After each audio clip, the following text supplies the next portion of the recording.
আজিৰ সময়ত UPPL ইলেকশ্যনে হাৰিছে, UPPL দলে হাৰা নাই। UPPL দল হিচাপে আমি ইলেকশ্যনত আমি এইটো ইলেকশ্যনত হাৰিছোঁ। দলৰ যিটো নীতি আদৰ্শ, দলৰ যিটো চিন্তাধাৰা, সেইটো লৈ আমি আগবাঢ়িছোঁ। নিৰ্বাচনৰ পিছত আজি আমি প্ৰথম চেণ্ট্ৰেল ৱৰ্কিং কমিটিৰ মিটিং মাতিছিলোঁ আৰু সকলো জিলা, সকলো আমাৰ ব্লক কমিটি, 40টা ব্লক কমিটি চবেই উপস্থিত আছিল আৰু BTCৰ বাহিৰৰ নেতাও ইয়াতে জড়িত আছিল। আমি বিশেষকৈ দলীয় কথাবিলাক পাতিছোঁ আৰু নিৰ্বাচনৰ ফলাফলৰ বিষয়টো লৈ পেলাই ইতিমধ্যে পৰ্যালোচনা বহুত জেগাত হৈ গ'ল। গতিকে অনাগত দিনত দলটো অধিক শক্তিশালী কৰা আৰু দলৰ কামবিলাক নিয়মিতভাৱে কৰি যোৱা আৰু বৰ্তমান সময়ছোৱাত বড়োলেণ্ডবাসী, অসমবাসী আৰু ভাৰতবাসীয়ে যিবিলাক সমস্যাৰ সন্মুখীন হৈছে, ইয়াত কথাবিলাক উত্থাপন হৈছে। বহুতখিনি যিটো প্ৰাইচ হাইক হৈছে, ইনফ্লেশ্যন, বস্তুবিলাকৰ দাম বাঢ়ি গৈছে, গেছৰ দাম বাঢ়ি গৈছে, তেনেকুৱা বিভিন্ন সমস্যাবিলাক দেখা দিছে। এইবিলাক আজি আনকণ্ট্ৰল এটা লেভেলত গৈছে। এইবিলাক কথাবিলাক আলোচনা হৈছে আৰু পৰৱৰ্তী সময়ত এই বিভিন্ন ছ'চিয়েল ইছ্যুৱে হওক বা বিভিন্ন ইছ্যুৱে হওক, ইয়াত UPPL দল হিচাপে আমি কাম কৰি যাম। আমাৰ 3জন MP সংসদত বড়োলেণ্ডৰ বড়ো চুক্তি ৰূপায়ণৰ পৰা আদি কৰি বড়োলেণ্ড, অসম আৰু উত্তৰ পূৰ্বাঞ্চলৰ বিভিন্ন কথাবিলাকত আমি কাম কৰিম, মাত মাতিম আৰু লগতে আমাৰ MCLA সকলে কাউন্সিলত থাকি কনষ্ট্ৰাকটিভ এটা ৱেত বিৰোধীৰ এটা ৰ'ল প্লে কৰিব। কাৰণ গণতন্ত্ৰটো শক্তিশালী হ'ব লাগিলে ইয়াত ৰুলিং আৰু বিৰোধী দুয়োটাৰ মাজত সেইটো প্ৰচেছটো আগবাঢ়িব লাগিব।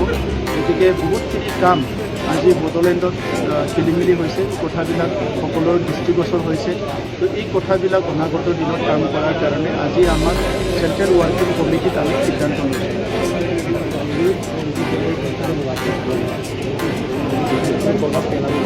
নাই, একো প্ৰভাৱ নপৰে, কাৰণ দলটোতো তেনেকুৱা চলি থাকে, দলত অহা যোৱা হৈ থাকে।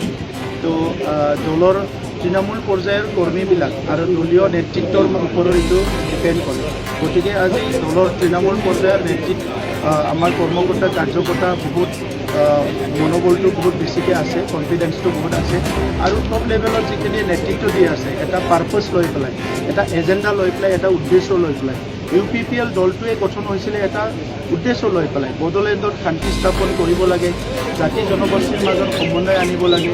বড়োলেণ্ডত এটা আন্দোলন যিটো কথা হৈছিলে আগতে, ঘোষ ঘাস, চাকৰি বাকৰি, অনিয়ম, বিভিন্ন সমস্যা, এই চিণ্ডিকেট, এইবিলাক বন্ধ কৰি ভাল এটা পৰিৱেশ আনিবৰ কাৰণে আৰু গণতন্ত্ৰটো শক্তিশালী কৰাৰ কাৰণে UPPL দলৰ জন্ম হৈছিলে।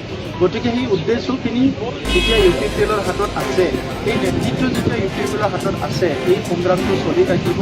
অনাগত দিনত ইয়াৰ কাম কাজ, ৰাজনৈতিক যিখিনি আমাৰ এক্টিভিটি শক্তিশালীভাৱে চলি থাকিব। বিধানসভাৰ প্ৰাক্তন অধ্যক্ষ বিশ্বজিৎ দৈমাৰে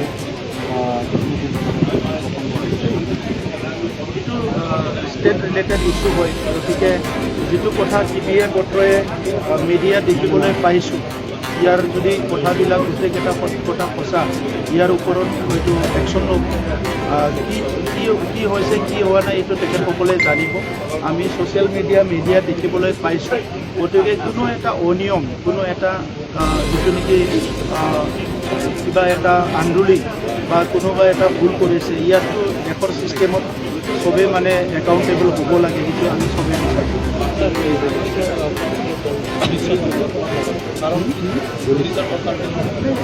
ইয়াত দেখি চাওক যে এলায়েন্স ৰাজনীতি, যেতিয়া 2021 আমি এলায়েন্স কৰিছিলোঁ, আমি দেখিছোঁ 2020 আমি চৰকাৰ গঠন কৰিলোঁ, 2021 আমি জিকিছোঁ, ইয়াৰ পিছত বাই ইলেকশ্যন জিকিছোঁ, ইয়াৰ পিছত MCLA বাই ইলেকশ্যন জিকিছোঁ, ইয়াৰ পিছত পাৰ্লিয়ামেণ্ট ইলেকশ্যন জিকিছোঁ। গতিকে যেতিয়া এলায়েন্স, ইয়াত এলায়েন্সটো মেটাৰ কৰে বেছিভাগ। তো আদাৰৱাইজ ইয়াত অকলে বহুতে অকলে ইলেকশ্যন খেলিবলৈ সাহস নকৰে। কিন্তু এইবাৰ পৰিৱেশটো তেনেকুৱা আছিলে, UPPL আমি নিজৰ নীতি আদৰ্শৰ ওপৰত আধাৰত থাকি নিজৰ উদ্দেশ্য আৰু ৰাজনৈতিক দল গঠন কৰাৰ যিটো এটা দীঘলীয়া এটা মিছন আৰু ভিজন আছে, ইয়াৰ ওপৰত আমি বেছ কৰি পেলাই নিৰ্বাচন খেলিছোঁ আৰু সেইকাৰণে অকলে খেলিছোঁ, আমি হাৰিছোঁ। কিন্তু আমি নিজৰ দলৰ যিটো আইডিঅ'লজি, নীতি আদৰ্শ, দলৰ উদ্দেশ্য আৰু দলটো আমি খুব ভালকৈ ধৰি ৰাখিছোঁ। ইলেকশ্যনত হাৰা জিকা থাকে, কিন্তু একবাৰ হাৰাই সদায় চিৰদিন হাৰা নহয়। একবাৰ হাৰিব, একবাৰ জিকিব, এইটো ৰাজনীতিত ইতিহাসটো চালে চবে দেখিবলৈ পাব। গতিকে ইলেকশ্যনেই হাৰিছোঁ, আমি মানুহবিলাকতো হাৰি যোৱা নাই নহয়। আমাৰ বহুত অপশ্যনছ আছে, বহুত এজেণ্ডা আছে, বহুত অল্টাৰনেটিভ চিন্তা কৰিব পৰা বা আমাৰ যিবিলাক ইছ্যুজ আছে সেই ইছ্যুজবিলাকক লৈ পেলাই বিভিন্ন এজেণ্ডা লৈ কাম কৰিব পৰা আমাৰ সুযোগ আছে। গতিকে আজিৰ সময়ত UPPL ইলেকশ্যনেই হাৰিছে, UPPL দলে হাৰা নাই।